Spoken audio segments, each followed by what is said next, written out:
ॐ अज्ञानतिमिरान्धस्य ज्ञानाञ्जनशलाकया चक्षुरुन्मिलितं येन तस्मै श्रीगुरवे नमः। वाञ्छाकल्पतरुभ्यश्च कृपा सिन्धुभ्येव च पतितानां पावनेभ्यो वैष्णवेभ्यो नमो नमः। नमो महावदन्याय कृष्णप्रेमप्रदायते कृष्णाय कृष्णचैतन्यनाम्ने गौरत्विषे नमः। हे कृष्ण करुणा सिन्धो दीनबन्धो जगत्पते गोपेश गोपिकाकान्त राधाकान्त नमोस्तुते। तप्त कांचन गौरांगी राधे वृंदावनेश्वरी वृषभानुसुते देवी प्रणमामि हरिप्रिये। वृंदाय तुलसीदेव्यै प्रियायै केशवस्य च कृष्णभक्तिप्रदे देवी सत्यवत्यै नमो नमः। श्री कृष्ण चैतन्य प्रभो नित्यानंद श्री अद्वैत गदाधर शिवासादि गौर भक्त वृंद। हरे कृष्णा कृष्णा कृष्णा हरे हरे, हरे राम राम राम हरे हरे। हरे कृष्णा। सर्वप्रथम मैं अपने गुरुपाद पद्म ओम विष्णुपाद अष्टोत्तर शत श्री श्रीमद् भक्तिवेदांत माधव गोस्वामी महाराज के चरण कमलों में अनंत कोटि दंडवत प्रणाम ज्ञापन करता हूँ। हम लोग श्रीमद् भगवद गीता के 12वें अध्याय का श्रवण कर रहे हैं, जिसमें हमारा 16वां श्लोक चल रहा है, जिसमें भगवान 6 गुणों के विषय में बता रहे हैं अपने भक्तों के। अनपेक्षः शुचिर्दक्ष उदासीनो गतव्यथः सर्वारंभ परित्यागी यो मद्भक्तः समे प्रियः। अर्थात जो अनपेक्ष, जिनको किसी प्रकार की अपेक्षा नहीं है, किसी की भी, ना वस्तु की अपेक्षा है ना किसी व्यक्ति की अपेक्षा है। अपेक्षा मतलब आवश्यकता। शुचि यानी उनका हृदय अंदर से और उनका शरीर बाहर से दोनों, अर्थात वो अंतःकरण भी शुद्ध और सदाचार का भी पालन करते हैं बाह्य व्यवहार में। दक्ष का मतलब है यहां पर भजन में निपुणता, कि हम अपने भजन को किस प्रकार बहुत अच्छी तरीके से कर पाएं। अनेक बाधाओं के होते हुए भी जो अपना भजन कर पाता है किसी ना किसी प्रकार से, कोई ना कोई रास्ता निकालकर, उसी को कहेंगे चतुरता, दक्षता। सांसारिक दक्षता, सांसारिक चतुरता कोई चतुरता नहीं है, इसका कोई लाभ नहीं है। वास्तव में हमारा भजन जो है वही होना चाहिए कि हम किस प्रकार अपना भजन अच्छी प्रकार से कर पाएं, यही है दक्षता। उसके बाद कह रहे हैं उदासीनो गतव्यथ। जो उदासीन है, उदासीन का मतलब है जो प्रत्येक प्रकार से, उदासीन का मतलब होता है जो उत आसीन, उत का मतलब होता है ऊपर और आसीन का मतलब होता है बैठना। तो जो ऊपर बैठा हुआ है, मतलब क्या हुआ ऊपर बैठने का, वो किसी प्रकार के पक्षपात से रहित है, अर्थात संसार के कार्यों के प्रति वो उदासीन है। सांसारिक क्रियाकलापों में, व्यवहार में हस्तक्षेप नहीं करता, किसी के भी व्यवहार के अंदर या किसी के आचरण में।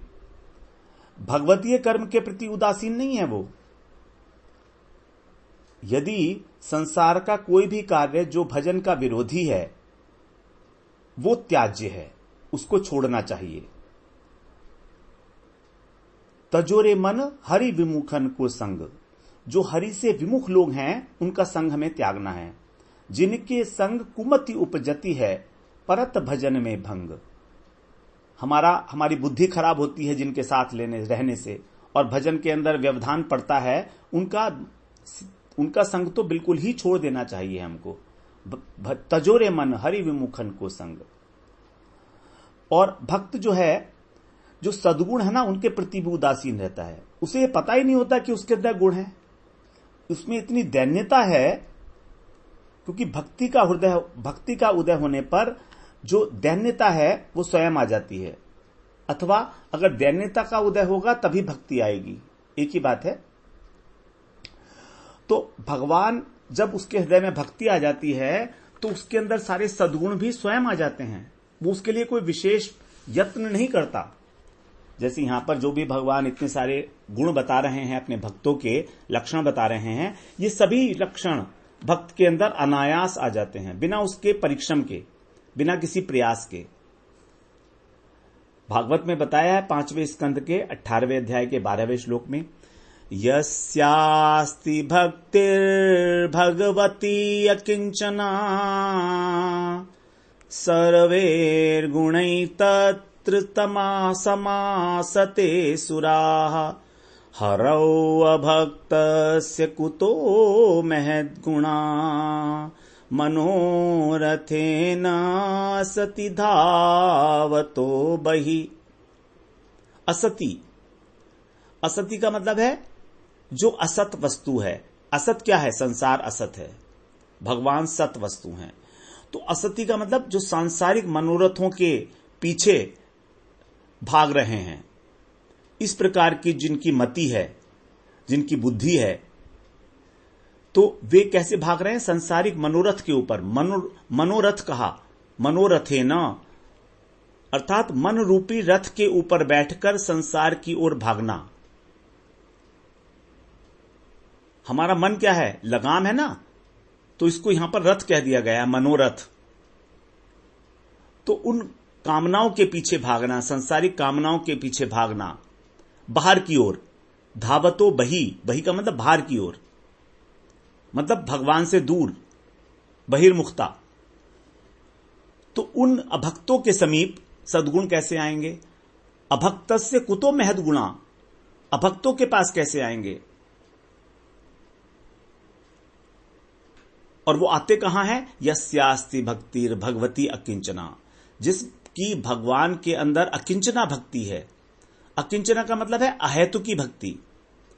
उस भक्ति का कोई कारण नहीं है कि हमको ये चाहिए, हमको ये चाहिए। केवल भगवत प्रसन्नता के लिए जो भक्ति की जा रही है उसको कहा गया अकिंचना भक्ति। सर्वे गुणैस्तत्र समाते सते सुरा, समस्त गुण, जितने भी दैवी गुण हैं जो भगवान 17वें अध्याय में बताएंगे हमको, 16वें अध्याय में, तो सारे के सारे दैवी गुण उसके अंदर अपने आप आ जाते हैं, समासते आ जाते हैं अपने आप। सुरा, जो भक्त हैं, मतलब जो महापुरुष हैं, वो भी उसके हृदय के अंदर विराजमान हो जाते हैं। सुर का मतलब यहां पर देवता नहीं है, सुर का मतलब है यहां पर महापुरुष। क्योंकि अभक्त के हृदय में ऐसे गुण आकर क्या करेंगे? भगवदीय गुण है वो सब। सद्गुण आके क्या करेंगे? वो तो उनका भी कुछ ना कुछ, उनको भी गलत तरीके से प्रयोग करेगा, उनका उपयोग करेगा। तो भगवत भक्त जो हैं वो किसी अपनी भक्ति के लिए कोई चीज मांगते नहीं है भगवान से। इसीलिए उस भक्त की सेवा में सभी देवता अर्थात महापुरुष जैसे भीष्म, प्रहलाद, नारद इत्यादि सभी सद्गुणों के साथ उपस्थित हो जाते हैं उसके हृदय में, क्योंकि उसके हृदय में भगवान पधारने वाले हैं स्वागत के लिए, भगवान का स्वागत करने के लिए। यस्यास्ति भक्तिर भगवती अकिंचना, जिसके हृदय में भक्ति महारानी का उदय हो गया है, उसके हृदय में स्वयं भगवान है। और भगवान के स्वागत के लिए सारे के सारे महापुरुष जो भागवत हैं, परम भागवत हैं भगवान के, वो स्वयं उसके हृदय में आकर विराजमान हो जाते हैं, उस भक्त के हृदय में। तो जब व्यक्ति सांसारिक पदार्थों की इच्छा करता है, तो हमारी इंद्रियों के अंदर जो उनके अधिष्ठात्र देवता बैठे हुए हैं वो प्रसन्न नहीं होते। जैसे हमारे हाथ का अधिष्ठात्र देवता है इंद्र, और हमारे नेत्रों के अधिष्ठात्र देवता है सूर्य। उसी प्रकार से हमारे मन का अधिष्ठात्र देवता है चंद्रमा, कानों के अधिष्ठात्र देवता है हमारे वायु, पवन, और हमारी नाक जो है उसके अश्विनी कुमार।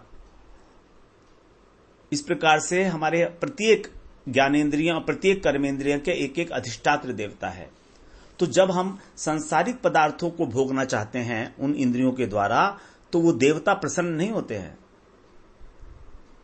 जबकि भागवत में ही ये बात लिखी हुई है कि जब भक्त भजन करता है तो मनु, अभी जैसे हमारा 7वां मनवंतर चल रहा है, वैवस्वत मनु जिसका नाम है, इसके अधिपति हैं वैवस्वत जी। तो जो वैवस्वत हैं मनु, वो भी अलक्षित रूप से सहायता करते हैं उस भक्त की।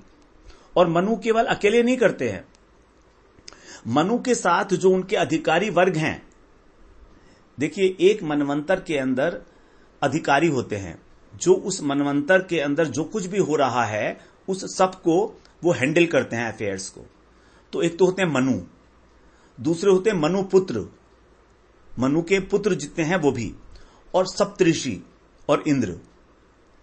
ये जो चार हैं, चार नहीं है क्योंकि ऋषि तो 7 है ना, तो यदि काउंट करेंगे तो अधिक हो जाएंगे। तो ये मनुपुत्र, सप्तऋषि और इंद्र, ये चारों लोग मिलकर भक्त की रक्षा करते हैं, भक्त की सहायता करते हैं कि उसका भजन आगे बढ़े। फिर आगे बता रहे हैं भगवान, गत व्यथः, अर्थात जिसके मन से व्यथा चली गई है। गत माने विदा हो गई है, व्यथा माने शोक, किसी भी सांसारिक वस्तु के लिए शोक करना। कोई वस्तु खो गई है तो उसको बार बार याद करना, जैसे मेरा मोबाइल खो गया है तो व्यथा हो रही है, व्यथित हो रहा है मेरा हृदय, परेशान हो रहा है, चंचल हो रहा है, क्या करूं, कैसे मिले, कहां जाऊं, यह है व्यथा। संसार के मनुष्यों को, हम सबको, संसार के मनुष्य हम ही तो हैं, कोई और थोड़ी ना है, तो हम सबको ही एक बात की चिंता लगी रहती है, आज ये काम करना है, कल ये काम करना है, आज ये काम ठीक से नहीं हुआ, कल को फिर दोबारा इसे रिपीट करना है, ठीक होगा कि नहीं होगा, उसका फल मिलेगा कि नहीं मिलेगा, ये हमेशा एक चिंता लगी रहती है। आज मैंने इतनी मेहनत की, फल मिला कि नहीं मिला, कुछ नहीं मिला, दुखी हो जाता है, व्यथा हो जाता है। थोड़ा सा ज्यादा मिल जाता है तो खुशी हो जाती है, उसको एंटरटेन करता है, सेलिब्रेट करता है उसको। ये सब चलता रहता है, लगातार चलता रहता है। लेकिन भगवान के भक्त, उनको कोई चिंता नहीं होती, क्योंकि वो जो कुछ भी कर रहे हैं वो अपने लिए तो कर नहीं रहे। उनकी चिंता भगवान की प्रसन्नता के लिए होती है, बस कि भगवान प्रसन्न है कि नहीं है। हां, वो भी परेशान होता है, चिंता करता है, टेंशन में आता है, यदि कोई अपराध हो जाए, कहीं कोई अपराध हो जाए, कहीं भगवान की सेवा ठीक प्रकार से ना कर पाए तो वो भी परेशान होता है। लेकिन ये वाली जो परेशानी है, भक्त की जो टेंशन है, भक्त की जो चिंता है, ये भी उसके भजन का एक अंग है, उसके भजन में उसको आगे बढ़ाने के लिए आवश्यक है, जबकि संसार में ऐसा नहीं है। और भक्त को यह भी विश्वास होता है कि भगवान जो चाहेंगे उससे करा लेंगे। भाई उसने तो अपना समर्पण कर दिया है भगवान को, अब भगवान को उसके द्वारा जो कुछ भी कराना है वो उसके लिए सहर्ष तैयार है। ना तो उसे अपनी निद्रा का ख्याल होता है, ना उसके भोजन का ख्याल होता है। मिल गया तो ठीक है, नहीं मिला तो भी ठीक है, सो गए तो भी ठीक है, नहीं सोए तो भी ठीक है, लेकिन भजन चलते रहना चाहिए, अटूट तैल धारावत अविच्छिन्न गति से। तो इसलिए भक्त को चिंता की आवश्यकता नहीं है। और भगवान ने कह भी दिया है, योग क्षेमम वहाम्यहम। जब भगवान स्वयं उसके योग की चिंता करते हैं, उसकी रक्षा करते हैं समान की, तो फिर उसको काहे का डर। हमें नहीं काहू सो काम, हमें किसी से डर नहीं है, कोई डर नहीं है हमको।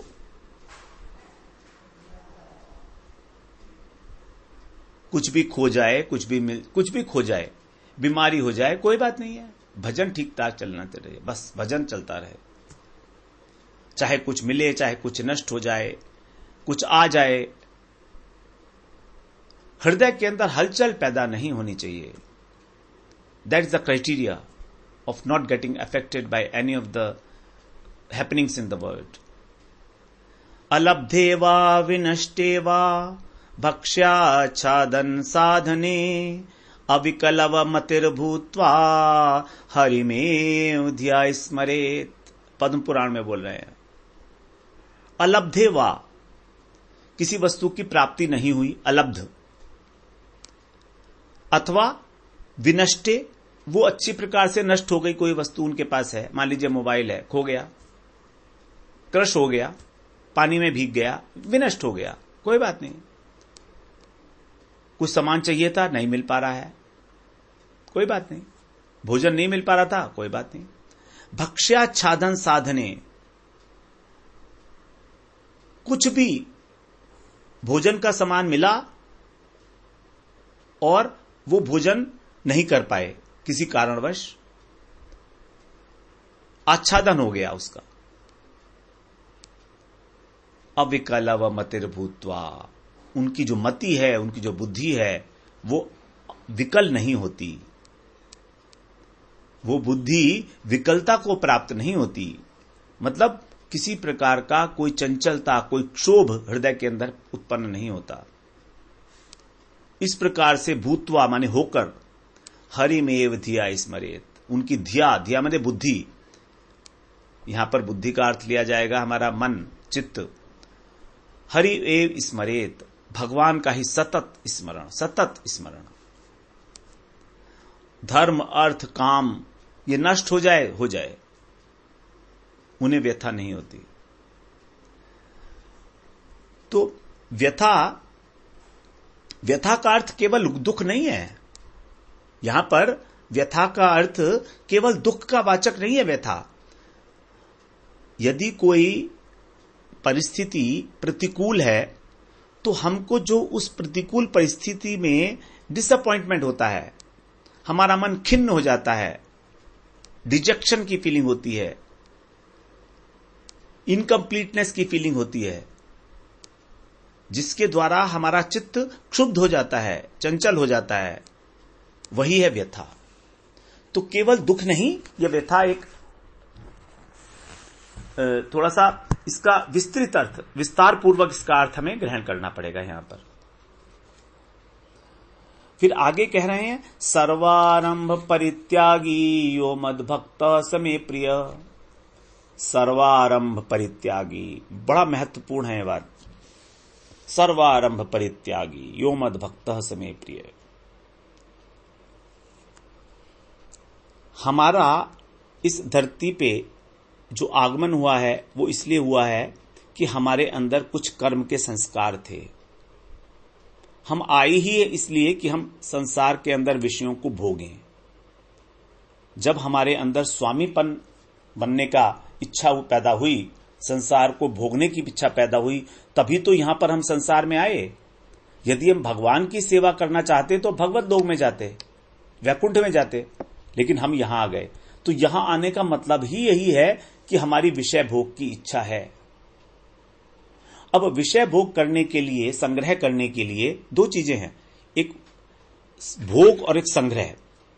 भोग होता है जब कोई हमको विषय मिलता है, वो हमने उसको भोग लिया, उसको कंज्यूम कर लिया, उसको कंज्यूम कर लिया।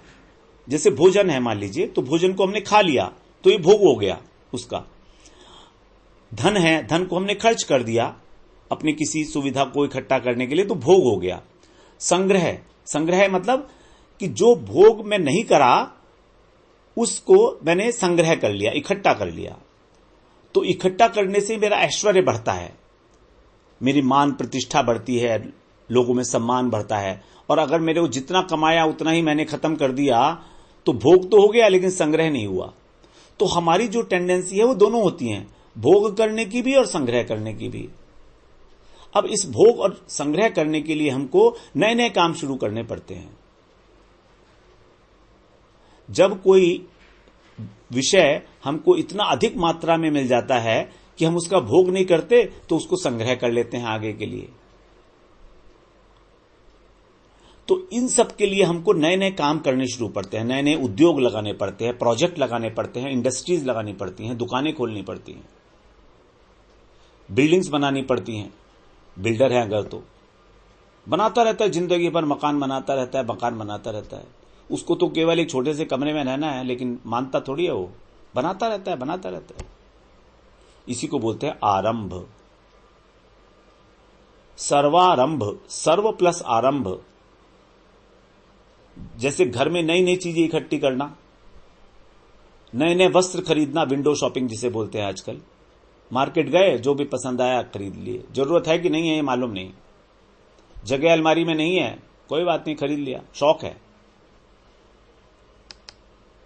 और इस शौक को बड़ा आदर बुद्धि के साथ स्वीकार करते हैं हम लोग। लोगों को बताते फिरते हैं कि देखो कितना शौकीन व्यक्ति है वो, कितना शौकीन है, जैसे कोई बहुत बड़ी बात है। ये उसका क्रेडिट में जाता है, ये उसके। आश्चर्य, आश्चर्य, महान आश्चर्य। लोगों को किसी वस्तु से विलग करके स्वयं उसका संग्रह करना, इसमें कौन सी महानता है? आप सोचिए ना, इसमें कोई महान कार्य किया क्या आपने? आपने अगर 100 जोड़ी चप्पल अपने घर में इकट्ठी कर ली तो क्या आप बहुत महान हो गए? आपने क्या 50 घड़ियां इकट्ठी कर ली तो महान हो गए? लेकिन हम यही करते हैं और जीवन भर करते रहते हैं, करते रहते हैं। हमें पता ही नहीं होता हम क्यों कर रहे हैं, करते हैं। सब लोग कर रहे हैं तो हम भी कर रहे हैं। पता नहीं कितना हम दिखाएंगे, इतना तो दिखा भी नहीं सकते किसी को। बैंक में रखना पड़ता है पैसा, दिखाते थोड़ी ना है हम लोग। तो पैसा बढ़ाने के लिए, वस्त्र बढ़ाने के लिए, सुविधाएं बढ़ाने के लिए हम लगातार नए नए काम शुरू करते हैं, न्यू प्रोजेक्ट्स। इसी को बोलते हैं हम लोग डेवलपमेंट। कोई भी कर्म ऐसा नहीं है जिसमें दोष ना हो। यह कर्म का स्वभाव है। बिना दोष के कर्म नहीं हो सकता। चाहे कोई कितना ही अच्छे प्रकार से कर्म करने की लिए कोशिश करे। सर्वारंभा ही दोषेण, अब भगवान आगे कहेंगे 18वें अध्याय में 48 श्लोक में, सर्वारंभा ही दोषेण धूमेन अग्निरिवाव्रता। प्रत्येक आरंभ दोषपूर्ण है। प्रत्येक कार्य का आरंभ दोष से मिला हुआ है, दोषेण, दोषयुक्त है। तो जैसे ही हमने कोई कार्य किया, हमने उसको अपने को उसमें उलझा लिया। यहां पर केवल काम्य कर्मों की बात चल रही है। काम्य कर्म का मतलब होता है जो हम अपनी कामनाओं की पूर्ति करने के लिए कर्म कर रहे हैं, उसके लिए। वैदिक कर्मों की बात नहीं हो रही है यहां पर। और भगवान के लिए जो कार्य किए जा रहे हैं, भगवतीय कार्य किए जा रहे हैं, भजन किया जा रहा है, उसकी कार्य की बिल्कुल बात नहीं हो रही है। कभी हम ऐसा समझ लें कि यहां पर सारे कार्यों की बात कर रही है, नहीं, कह रहे हैं काम्य कर्मों के लिए केवल। सर्वारंभा ही दोषेण, जिनका उद्देश्य है इस संसार के अथवा स्वर्ग के भोग, न कि भगवदीय कर्म।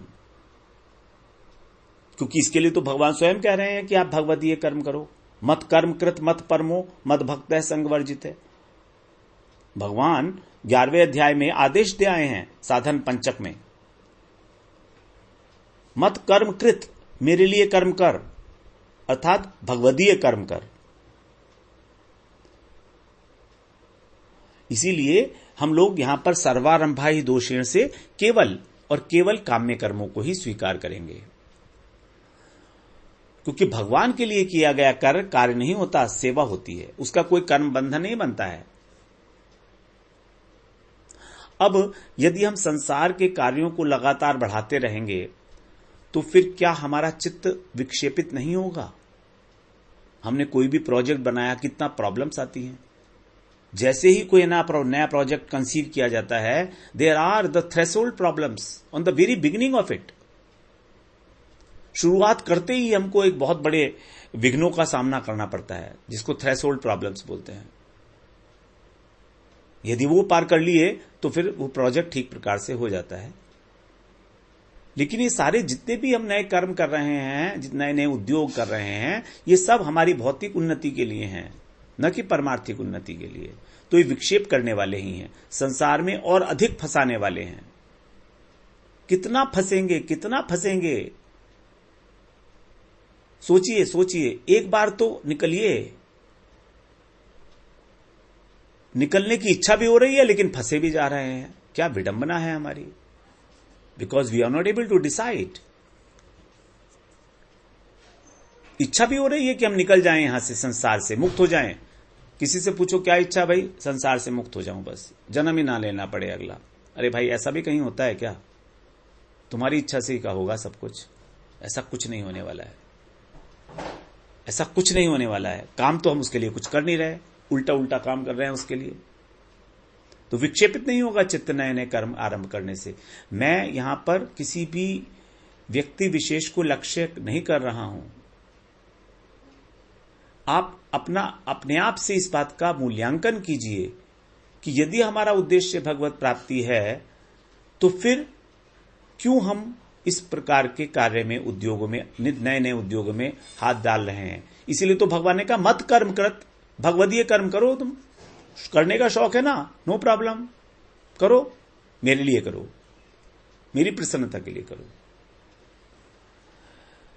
और सांसारिक कर्म जो भी करोगे उसका एक ही फल है, अब वो है भगवत विस्मरण।